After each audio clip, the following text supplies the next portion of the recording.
ہمارے خداوند یسوع کی انجیل دس لوکا کے مطابق اس کا پہلا باب 39 سے 56 آیات تک۔ اور انہی دنوں میں مریم اٹھ کر جلدی سے کوہستان میں یہودا کے ایک شہر کو گئی اور زکریا کے گھر میں داخل ہو کر الصبات کو سلام کیا۔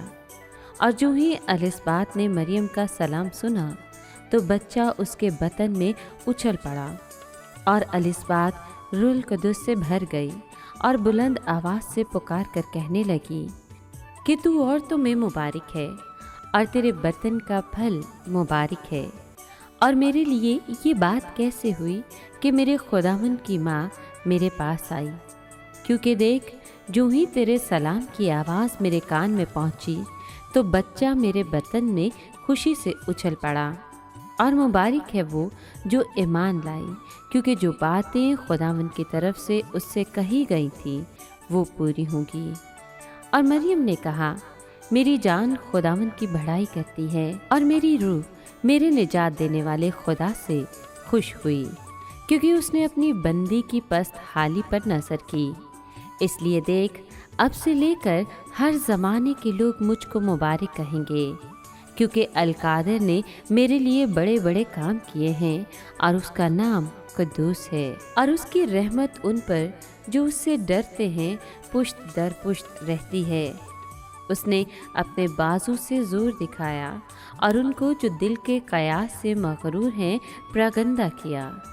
اس نے قدرت والوں کو تخت سے گرا دیا اور پست حالوں کو بلند کیا۔ اس نے بھوکوں کو اچھی چیزوں سے سیر کر دیا اور دولت مندوں کو خالی ہاتھ لوٹا دیا۔ اس نے اپنے بندے اسرائیل کی دستگیری کی تاکہ اس رحمت کو یاد فرمائے جو ابراہیم اور اس کی نسل پر ابد تک رہے گی، جیسا اس نے ہمارے باپ دادا سے کہہ دیا تھا۔ اور مریم 3 مہینے کے قریب اس کے ساتھ رہی اور اپنے گھر کو لوٹ گئی۔ پاک کلام کے پڑھے اور سنے جانے پر خداوند کی برکت ہو، خدا کا شکر ہو۔ عزیز مومنین، مقدسہ مریم کی شخصیت اور منصوبہ نجات میں اس کا عظیم کردار ہر زمانے کے لوگوں کو اس بات کی تحریک دیتا ہے کہ مقدسہ مریم کی تعظیم اور عقیدت کرتے ہوئے بنی نوع انسان کی نجات میں اس کے عظیم کردار کے لیے شکر گزاری کے جذبات کا اظہار کرتے رہیں۔ آج کی تلاوت میں ہم نے سنا کہ کس طرح مقدسہ مریم نے خدا کے بلاوے کا جواب اپنی ہاں سے دیا۔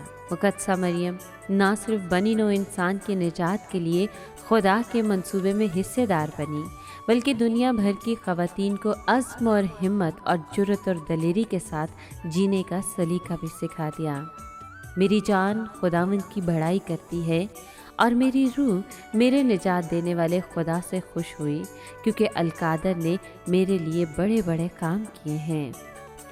عزیز مومنین، آئیے آج ہم بھی مقدسہ مریم کو مبارک کہنے، کل کائنات کی نجات میں اس کے کردار کے لیے شکر ادا کرنے اور مقدسہ مریم کی طرح عزم اور ہمت کے ساتھ زندگی گزارنے کا عہد کریں۔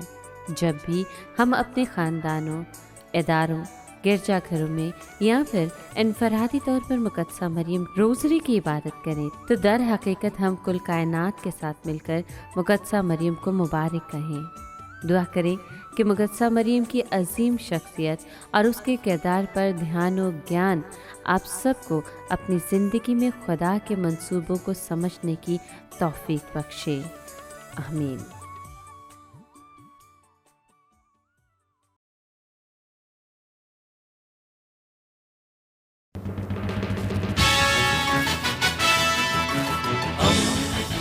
دوستی کا پیمبر ریڈیو ویریتاس ایشیا۔